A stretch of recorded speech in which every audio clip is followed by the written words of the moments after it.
주의 보혈로 내 죄를 대속하시고 피와 같이 붉은 죄 흰 눈과 같이 사해 주신 은혜 감사합니다.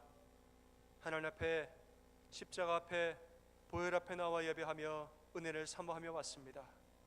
우리의 사랑하는 영혼들 한 명 한 명 한 영혼 한 영혼 다 귀하게 보시고 하나님 그들의 모든 형편과 사정을 다 아시며 예배 가운데 은혜를 주시고 성령님의 능력으로 만져 주시옵소서.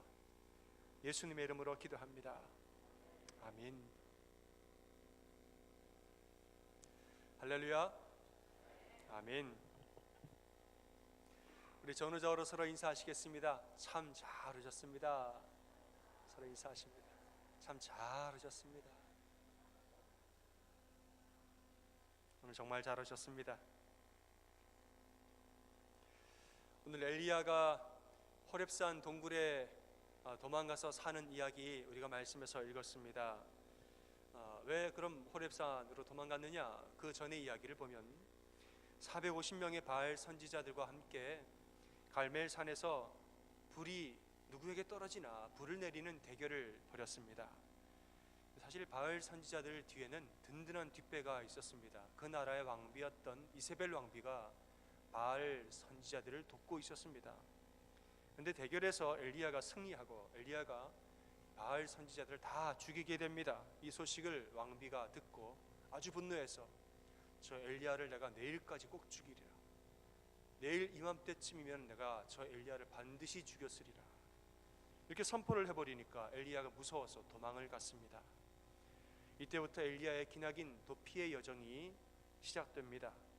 400km가 넘는 그 먼 거리를 걸어가서 호렙산 동굴에 숨어 삽니다. 여기는 남의 나라예요. 남의 나라의 산으로 가서 그 산에서 또 동굴로 들어가서 숨어 사는 것은 다른 말로 하면 아무도 나를 찾을 수 없는 곳에 들어가서 꽁꽁 숨어버린 겁니다. 엘리야가 누굽니까? 그는 당시의 최고의 선지자입니다. 하지만 이제는 도망자가 되어서 동굴에서 지내는 모습이 참 처량하고 불쌍합니다. 하나님의 말씀이 그에게 임하여서 물어보십니다. 엘리야야, 네가 어찌하여 지금 여기에 있는 거냐? 여기에 대한 대답을 보면 엘리야의 마음을 우리가 좀 읽을 수가 있습니다. 이렇게 말합니다. 나는 여호와를 위하여서 열심히 최선을 다해서 섬겼습니다. 그런데 사람들은 당신의 언약을 버리고 예언자들을 죽였습니다. 이제는 다 죽고 나 혼자 남았는데 나까지도 죽이려고 합니다. 이 선지자의 당당한 위엄은 다 사라지고 그의 마음은 외로움과 두려움으로 지금 가득 차 있습니다. 나만 남았어요. 나도 죽을 거예요. 두려움으로 가득 차 있습니다. 지금 엘리야는 뭔가를 할 수 있는 상태가 아닙니다. 그는 회복이 절실하게 필요한 상태입니다. 하나님은 엘리야를 회복으로 인도하시는데 어떻게 인도하셨는가를 오늘 말씀을 보면서 은혜를 나누고자 하는 거지요. 하나님은 두 가지의 단계를 통하여서 엘리야를 회복으로 인도하십니다. 가장 먼저 어떻게 하셨느냐? 여호와 앞에 산에 서라 이랬습니다. 여호와 앞에서 산에 서라. 무슨 말이냐 하면 나오라는 거예요. 내 앞에 나와서 서라. 너 자꾸 도망만 다니지 말고 내 앞에 나와 서라. 엘리야는 지금 자꾸 도망만 다니고 있어요. 갈멜산에서 브엘세바로 도망갔고 브엘세바에서는 사환을 남겨두고 혼자 광야로 들어가서 로뎀나무 아래 들어가서 죽고 싶다고 막 떼쓰고 거기서 또 천사가 살려줘서 40일을 걸어서 호렙산으로 갔고 호렙산에 가서는 또 다시 동굴 속으로 들어가서 아주 헉 동굴 안에 들어가서 완전히 도망가고 숨어버렸습니다. 가만히 보면 아담과 하와가 죄를 지은 다음에 그들이 했던 행동과 똑같습니다. 그들이 죄를 지은 다음에 하나님 보기가 무서워가지고 동산에 있는 나무 사이에 들어가 숨었다는 거예요. 숲풀 사이로 안 보이는 데 숨어버렸어요. 왜 숨었느냐 그랬더니 하나님 보기가 두려워서 숨었다고. 여러분, 사람들은 위기를 경험하면 당황해서 숨어버리는 경향이 있습니다. 나는 아무것도 하기 싫어요. 나 찾지 마세요. 나는 사람도 싫고 하나님도 난 귀찮아요. 나는 기도도 하기 싫고 교회도 가기 싫고 난 아무것도 다 싫어요. 그리고 집 안에 딱 들어가서 집이 호렙산이면 내 방은 동굴이죠. 집에 들어가서 동굴로 들어가서 문을 탁 잠그고 나오지를 않아요. 그냥 연락 전화도 하지 마세요. 친한 사람도 안 만나요. 아무것도 안 해. 그냥 힘든 일 있으면은 다 연락 끊어버리고 우린 동굴로 들어가잖아요. 도망가는 거예요. 이러면 작은 일도 큰 일로 변하는 겁니다. 이러면은 될 일도 안 되는 경우를 많이 보게 됩니다. 우리는 위기를 당할수록 침착해야 되는 것입니다. 침착해야 돼요. 속담에 그런 말이 있죠. 호랑이 굴에 들어가도 정신만 차리면 산다. 이 정신이 누구냐? 하나님이거든요. 바꿔서 말하면 호랑이 굴에 들어가도 누구만 차리면 살아요? 하나님만 찾으면 살아요. 우리는 침착해서 하나님을 찾아야 되는 거예요. 지금 하나님이 엘리야에게 말씀하시는 거죠. 너 정신 좀 차려. 정신 좀 차려. 자꾸 도망만 가지 말고 나를 봐. 내가 여기 있잖아. 내 앞으로 나와. 숨지 말고. 권투하는 걸 보면 여러분 한때 그 한국에서 권투가 상당히 인기가 많았죠. 제가 어렸을 때 이야기죠. 제가 참 좋아했던 선수 장정구 챔피언. 장정구라 그러면 안 되죠. 선생님. 장정구 선수 13차 방어전 할 때 제가 얼마나 열심히 봤는지 몰라요. 권투를 좋아해서 한때 제가 꿈이 권투 선수였습니다. 초등학교 때 이야기예요. 초등학교 때 뭐 모르니까 막 방어전 하는데 그때 장정구 선수의 삶에 어려움이 많았잖아요. 그리고 시합을 하는 준비를 못 해가지고 눈이 막 피가 나고 막 지는 것 같아요. 질 것 같더라고요. 어떻게 하나 하고 보는데 판정에서 이걸 승리했습니다. 그러니까 막 장정구 선수가 아 하고 울면서 막 링 위에 엎드려서 울었잖아요. 제가 그걸 보는데 너무 기분이 좋아가지고 질 줄 알았는데 이겼단 말이에요. 너무 기분이 좋아서 제가 옆집 아줌마들이 이제 찾아갔잖아요. 아줌마 왜 장정구가 이겼어요? 참 권투를 좋아했습니다. 권투 경기를 하다 보면 선수가 정신없이 얻어맞을 때가 있잖아요. 많이 얻어맞으면 눈이 풀리고 다리도 막 풀려버립니다. 그런데 공이 땡 하고 공이 살려요. 라운드가 끝나서 이제는 코너로 돌아오면 코치가 옵니다. 보니까 선수가 벌써 다 풀려있고 혼이 나가 있습니다. 그럼 코치가 먼저 뭐 합니까? 막 뺨을 때리면서 정신 차려! 이렇게 얘기해요. 정신 차려. 정신을 못 차리고 있으니까 뺨을 막 때리면서 정신 차려! 그 다음에 하는 얘기가 뭐예요? 나 보여! 이거예요. 나 보여. 선수가 다운을 당하면 심판이 와서 물어봅니다. 1, 2 하다가 선수가 일어나요. 그럼 이 선수가 아직 싸울 수 있는지 없는지를 확인하려고 뭐라고 그래요? 나 보여? 이렇게 얘기해요. 나 보여? 보인다고 껐떡하면은 아직 희망이 있는 거예요. 안 보인다고 막 정신을 못 차리면 이제 게임 셋이죠. 여러분, 우리가 아무리 얻어맞았어도 정신을 차리고 코치의 말을 들을 수 있다면 아직 희망이 있는 줄 믿으시길 바랍니다. 아무리 우리가 어려움을 당하여도 하나님 앞에 나아가서 하나님의 음성을 듣고 하나님을 찾을 수 있다면 우리는 아직 희망이 있다는 증거이지요. 우리가 숨어만 있으면 엉뚱한 생각이 자꾸 듭니다. 엘리야의 머릿속에 무슨 생각으로 가득 차 있는 줄 아세요? 다 죽고 나만 남았어. 이 생각으로 지금 가득 차 있어요. 다 죽었어요. 그리고 나만 남았어요. 나도 죽겠지요. 이 생각이 엘리야의 머리를 지배하고 있습니다. 이 말을 보면 10절에 그 말을 하고 14절에 똑같은 말 또 해요. 그러니까 머릿속에 이 생각으로 가득 차 있다는 건데 그만 나 죽겠죠. 나 혼자예요. 나 혼자요. 10절과 14절 반복해서 얘기합니다. 그런데 여러분, 이건 사실이 아닙니다.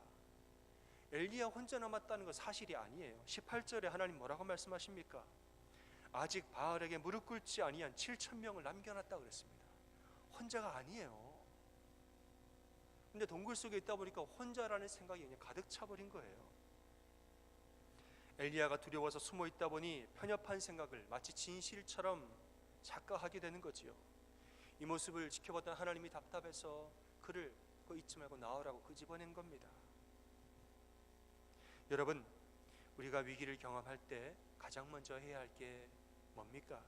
정신을 차리고 하나님 앞에 나와 기도하는 것입니다. 아멘. 정신을 차리고 하나님 앞에 나오는 게 중요한 거예요. 그리고 기도하는 거지요. 주저앉아서 울고만 있지 말고 성전에 나와 기도해야 되는 겁니다. 머리를 싸매고 괴로워하지만 말고 차를 타고 운전하여서 교회에 와야 되는 것입니다. 여러분, 소파에 가만히 앉아있으면 답답하지요? 침대에 누워있으면 답답하지요? 그 가만히 하루 종일 거기에 있지 마세요. 일단은 일어나세요. 그리고 옷을 입으세요. 그리고 차 키를 집으세요. 문을 열고 나오시고요. 그 다음 뭐 해야 될까요? 차를 타고 뭐 해야 됩니까? 교회로 오셔야지. 교회로. 예배로 오시고 새벽에 일어나 새벽에 잠 안 오시고 고민되시잖아요. 그럼 새벽 예배 오세요. 혼자 있더라도 교회 와서 기도하고 가세요. 출근하는 길에 들려서 기도하고 가시고 퇴근하는 길에 혼자 와서 기도하고 가시면 되잖아요. 나와야죠. 가만히 앉아서 아이고 하지 마시고 나와야죠. 우리가 혼자 있는 것 같으면은요, 마음에 섭섭한 마음이 듭니다. 사람들을 볼 때 저 사람 나한테 연락 안 하고 이 사람도 나한테 등 돌린 것 같고 어쩌면 그럴 수 있을까? 나는 외롭고 쓸쓸해. 사람들한테 섭섭해져요. 여러분, 이것도 사실이 아닙니다. 하나님이 나와 함께 하시는데 내가 왜 혼자입니까? 숨어 있으면 주변에 사람 안 보이지요. 그런데 용기를 내어서 기도의 자리로 나오면 거기에서 믿음의 동력자가 있는 줄 믿으시기 바랍니다. 어느 성도님 한 분이 몸이 아팠습니다. 제가 전도사 시절의 이야기예요. 이분이 몸이 아파서 집에만 있다 보니까 온갖 근심 걱정이 다 몰려와가지고 이분이 마음의 병이 들기 시작했습니다. 어느 날 이분이 아픈 몸을 이끌고 새벽 예배를 나오셨는데 본당에 올라가려면 계단으로 올라가야 돼요. 계단을 올라가는데 몸이 아프니까 올라갈 힘은 없고, 그런데 가고 싶고, 그러니까는 계단 옆에 손잡이가 있습니다. 손잡이를 붙들고 부들부들 떨면서 계단을 올라가고 예배 가시더라고요. 그 모습을 지켜보고 제가 마음이 아파서, 아이고 권사님, 이렇게 아프신데 왜 새벽 예배 오셨어요? 좀 쉬시지. 그랬더니 이렇게 말씀하시는 거예요. 아니에요, 나는 하나님 없이는 못 살 것 같아요. 그러더라고요. 나는 하나님 없이는 못 살 것 같아. 여러분, 이것이 우리가 살아가는 방법 아닙니까? 이것이 그리스도인이 살아가는 방법 아닙니까? 우리가 아무리 마음이 어려워도 아무리 마음이 아파도 나는 하나님 없이는 못 살아, 죽기 살기로 그냥 나오는 거지요. 그게 우리가 살아나는 방법입니다. 아멘. 혼자 머리를 싸매는 것이 사는 길이 아니요, 하나님 앞에 나와 기도하는 것이 사는 길입니다. 두 번째로 하나님은 엘리야의 회복을 위해서 또 다른 일을 하십니다. 뭐냐 하면 엘리야 앞에 하나님이 나타나시는 일을 하셨습니다. 엘리야는 몇 가지 현상들을 바라보면서 하나님 어디에 계신가를 가만히 지켜봤습니다. 몇 가지 현상들이 나타나는데 첫 번째는 크고 강한 바람이 불었습니다. 바람이 얼마나 사납게 부는지 산을 쪼개고 바위를 부술 정도로 대단한 바람이 확 하고 불었습니다. 엄청난 일이죠. 거기를 가만히 봤는데 거기 하나님이 안 계시더래요. 그 다음에는 지진이 일어났습니다. 초자연적 현상, 대단한 일이에요. 지진이 막 일어났는데 거기에 하나님 계신가? 거기도 안 계시더래요. 그 다음에는 불이 일어났습니다. 불도 대단한 거죠. 누가 불을 만듭니까? 불이 크게 확 일어났는데 하나님 거기도 안 계시더래요. 그럼 어디 계셨는가? 그 다음에 세미한 소리가 들리는데 가만히 보니까 그게 하나님 음성이더래요. 이게 지금 무슨 말이냐 하면 하나님이 지금 엘리야에게 너에게 지금 가장 필요한 것이 무엇인지를 보여주고 계시는 거예요. 생각해 보십시오. 강한 바람, 지진과 불, 어떤 것입니까? 대단한 일들이죠. 놀란 기적들과 역사들이에요. 이건 뭘 의미하느냐? 과거에 그동안 엘리야가 행하였던 놀라운 기적들을 의미하는 것이에요. 엘리야가 그 전에요, 꽤나 엄청난 일 많이 했습니다. 크고 강한 바람 같은 사역, 지진과 같은 놀라운 기적들, 불과 같은 역사들, 엘리야가 했던 일들이에요. 그가 말 한마디 했더니 이스라엘의 비가 그쳤고 3년 반 동안 안 오다가 또 기도하니까 비가 다시 내렸고, 사르밧 거부에 죽은 아들 살리고, 갈멜산에서 기도했더니 불이 떨어졌습니다. 이런 놀라운 사역들을 했는데 가만히 돌이켜보니까 그 가운데 하나님은 안 계셨더래요. 그럼 어디에 계셨습니까? 세미한 소리에 계셨더래요. 세미한 소리는 어떻게 해야 들립니까? 조용히 집중해야 들리죠. 조용히 집중해야 그 소리는 들리는 거예요. 엘리야가 뭘 놓치고 있었느냐? 바로 이거를 놓치고 있었던 거예요. 외적으로는 아주 굉장한 사역들과 업적을 이루고 있었지만은 정작 내면의 영혼은 돌보지를 못하고 있었던 거예요. 내 내면의 영혼은 돌보지 못한 거죠. 너에게 필요한 건 바로 그거야 말씀하시는 겁니다. 바쁘게 살아가느라 조용히 하나님의 음성을 듣는 자리로, 세밀한 음성을 듣는 자리로 나올 시간이 없었던 거예요. 그러니까 갈멜산에서 기적과 같은 승리를 이룬 다음에 그 다음에 밀려오는 허탈감을 이기지 못하고 도망가 버린 거죠. 놀라운 일을 한 다음에 바로 무너진 거예요. 내면이 연약해가지고. 지금 엘리야에게 필요한 것은 조용히 자신의 영혼을 돌보는 것입니다. 오늘 말씀의 제목이 뭐지? 우리 함께 말씀의 제목을 읽어보겠습니다. 시작. 내 영혼은 잘 지냅니까? 이게 오늘 말씀의 제목입니다. 여러분, 영혼 잘 지내십니까? 제 외모는 잘 지냅니다. 아직까지. 저도 오늘 예배 드리려고 나오려고 세수도 하고 머리도 빗질도 하고 또 이렇게 로션도 바르고 이렇게 우리 성도님들 만나는데 이쁘게 하고 가야지 이렇게 제가 이럴진데 우리 자매님들은 정말 얼마나 최선을 다하셨겠어요. 거울을 보면 외모는 괜찮아요. 아직까지는. 그런데 영혼을 비추는 거울이 있다면 좀 보세요. 내 영혼이 지금 어떤지. 영혼 잘 지냅니까 여러분? 우리가 주님을 위해서 크게 봉사하고 주님을 위해서 이렇게 헌신하고 이렇게 하잖아요. 이렇게 열심히 주님을 위해서 일했는데 정작 작은 말 한마디 때문에 내가 완전히 상처받는 경우가 있죠. 이렇게 주님을 위해서 수고했는데 작은 말 한마디 때문에 내 마음이 완전히 무너질 때가 있습니다. 왜 그렇습니까? 내가 사랑하는 가족을 위해서 정말 열심히 살아요. 내 가족을 부양하고 내 가족을 먹여 살리고 우리 가정이 행복해야지 얼마나 열심히 일하는지 몰라요. 그렇게 열심히 일하는데 정작 내 마음은 점점 가정을 떠나고 있어요. 정작 내 마음은 자녀들을 떠나고 있고 아내와 남편을 점점 떠나가고 있는 것을 느끼죠. 왜 그렇습니까? 내면의 영혼을 돌아보지 않고 외면의 일만 하기 때문에 그런 것입니다. 예수님이 오병이어의 기적을 행한 다음에 홀로 기도하러 산에 올라갔다고 했습니다. 여긴 다 이유가 있는 거예요. 어떤 사람이 멋있는 차를 한 대 샀습니다. 최고 회사의 최신 모델 아주 좋은 차라고 우리가 가정하겠습니다. 아주 내구성도 좋고 모든 부속품들 최고입니다. 한마디로 말하면 고장 날 일이 없는 좋은 차입니다. 이제 운전을 해보겠습니다. 시동이 부드럽게 걸리고 묵직한 엔진 소리에 승차감이 참 좋습니다. 차량의 외관이나 인테리어 최고급입니다. 이제 따스한 봄바람을 맞으면서 호숫가 옆을 달리는 기분이 최고입니다. 드라이브를 하는데 기분이 너무너무 좋아요. 차도 잘 나가고 풍경도 좋고 너무 행복해하고 나아가는데 잠시 후에 이상한 일이 벌어졌습니다. 한참을 잘 달리던 차가 덜컹덜컹 거리더니 도로 위에 멈춰버렸습니다. 나가서 본닛을 열어보고 엔진과 부속품을 점검해봐도 아무리 점검해도 아무 이상이 없는데 차가 서버렸어요. 악셀을 아무리 밟아도 움직이질 않습니다. 여러분, 무슨 문제입니까? 무슨 문제예요? 기름이 다 떨어졌어요. 기름이 다 떨어졌단 말이에요. 너무 신나게 달리다가 연료등에서 기름 다 떨어져 간다 깜빡깜빡 거리는데 그건 못 보는 거예요. 당신 지금 기름 떨어져 갑니다. 당신 지금 뭔가 지금 조금씩 문제가 생깁니다. 깜빡깜빡 거리는데 몰라요. 왜냐? 이 차가 좋은데 뭐가 문제야?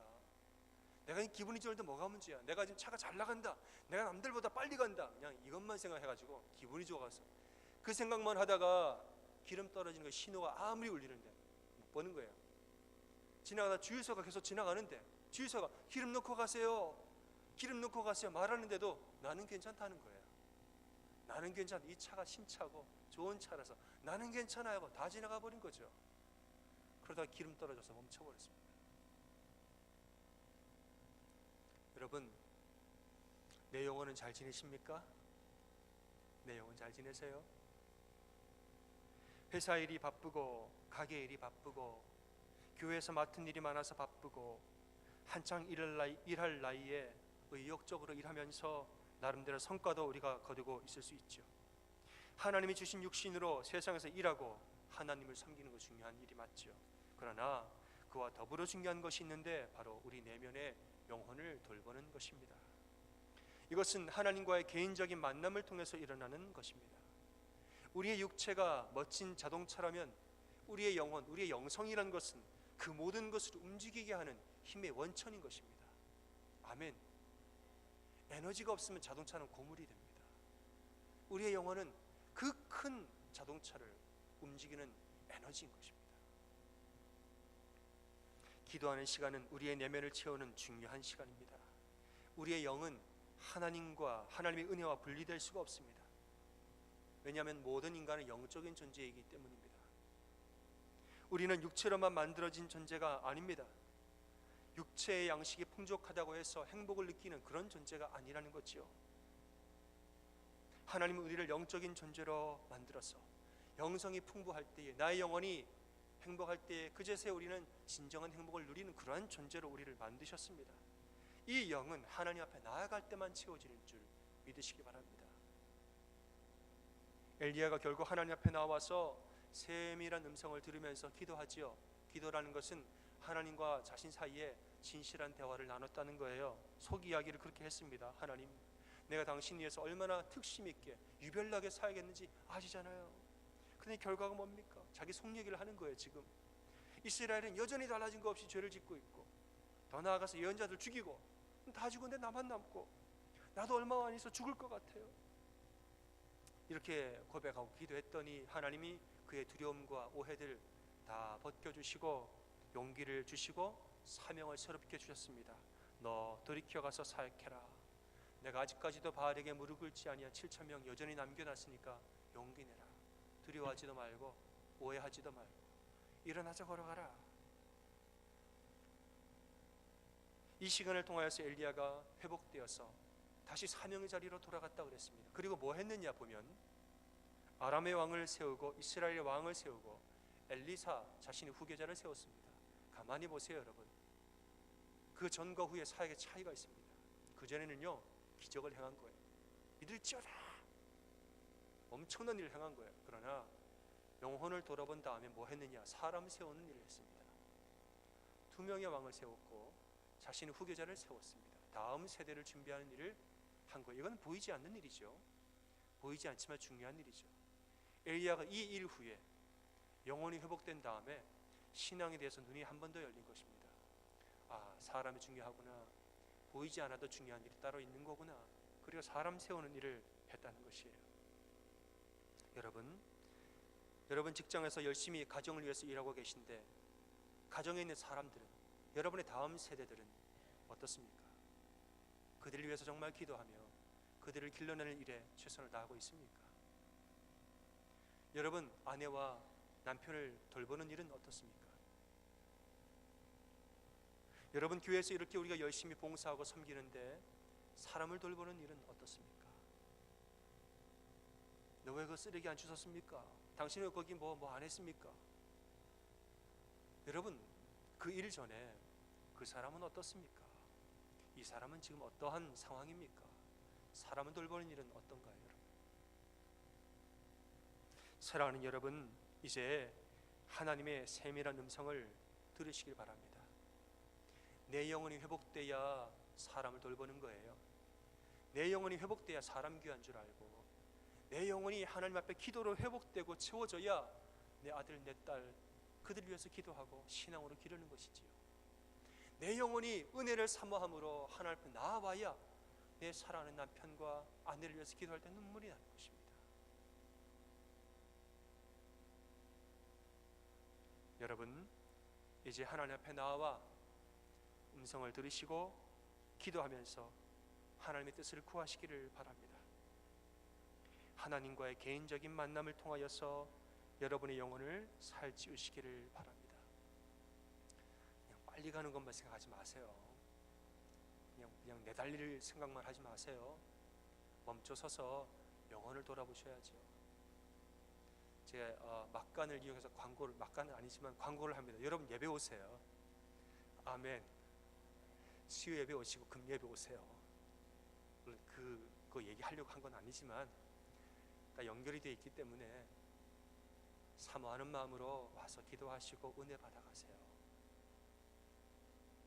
그러면 하나님 우리를 이전보다 더 귀하고 더 아름다운 용사로 세우실 줄 믿습니다. 이 한 주도 여러분의 영혼을 가꿀 줄 아는 그런 지혜롭고 힘있는 그리스도인으로 사시기를 주님의 이름으로 축원합니다. 아멘. 우리 옆에 분들에게 그렇게 한번 고백하겠습니다. 영혼을 살찌웁시다. 이렇게 고백하겠습니다.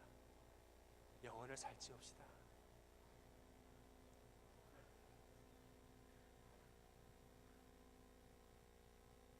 시선 찬양하겠습니다.